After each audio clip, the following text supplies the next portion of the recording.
திருவள்ளுவரின் ஒளியில் வாழ்ந்து வாழ்வின் உன்னத நிலையினை அடைய திருக்குறளோடு நாம் என்னும் இந்த நிகழ்விலே இணைந்திருக்கின்ற உங்கள் அனைவருக்கும் முதற்கண் வணக்கம். குறள் எண் 258, அதிகாரம் புலால் மறுத்தல். மகாத்மா காந்தி அவர்கள் பாரிஸ்டர் பட்டம் பெற இங்கிலாந்து செல்ல விரும்பினார். ஆனால் காந்தியின் தாயார் புத்லிபாய் அவர்கள் காந்தியை இங்கிலாந்திற்கு அனுப்புவதற்கு விருப்பமில்லை. ஏனென்றால் இங்கிலாந்து செல்லும் இளைஞர்கள் கெட்டுவிடுகிறார்கள் என்றும், மாமிசம் உண்ண ஆரம்பித்து விடுவார்கள் என்றும், மது அருந்தாமல் அங்கு வசிக்க முடியாது என்றும் கேள்விப்பட்டிருந்தார். அதனால் காந்தியை இங்கிலாந்துக்கு அனுப்ப அவர் சம்மதிக்கவில்லை. ஆனால் காந்தி தனது தாயாரிடம், என் மீது நம்பிக்கை வையுங்கள், நான் மது, மாது, மாமிசம் இவை மூன்றையும் தொடமாட்டேன் என்று சத்தியம் செய்து கொடுத்தார். அதன் பிறகு தாயாரின் அனுமதி கிடைத்தது.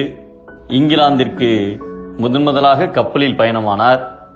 கப்பலில் இருந்த பயணிகள் அனைவரும் ஆங்கிலேயர்கள். அவர்கள் பேசுவது எதுவும் காந்திக்கு புரியவில்லை. புரிந்து கொண்டாலும் பதில் பேச முடியவில்லை. அதனால் தனது அறையிலேயே தனித்திருந்து வீட்டிலிருந்து கொண்டு வந்திருந்த பழங்களையும் பதார்த்தங்களையும் உண்டு வந்தார். காந்தியின் நடவடிக்கைகளை கவனித்த ஒரு ஆங்கில பயணி அவரை அழைத்து, நீ யார், எங்கே செல்கிறாய், என்ன சாப்பிடுகிறாய் என்று அன்பாக கேட்டார். அப்போது காந்தி, நான் மாமிசம் சாப்பிடுவதில்லை, அதனால்தான் தனித்து இருக்கிறேன் என்று கூறினார். அதை கேட்டு சிரித்த அவர், இங்கிலாந்து சென்று சேருவதற்குள் உன் தீர்மானத்தை மாற்றிக்கொள், ஏனென்றால் இங்கிலாந்து மிக குளிர்ச்சியான பிரதேசம், மாமிசம் உண்ணாமல் அங்கு உயிர் வாழ்வது கடினம் என்றார். அதற்கு காந்தி, நான் மாமிசத்தை தொடுவதில்லை என்று என் தாயாரிடம் சத்தியம் செய்து கொடுத்திருக்கிறேன்.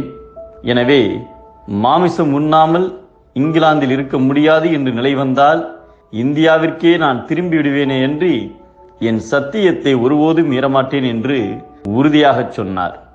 அதன்படியே தனது வாழ்நாள் முழுவதும் மாமிசத்தை தொடாமலே தனது மன உறுதியில் நிலையாக நின்று இறுதி வரை வாழ்ந்து காட்டினார்.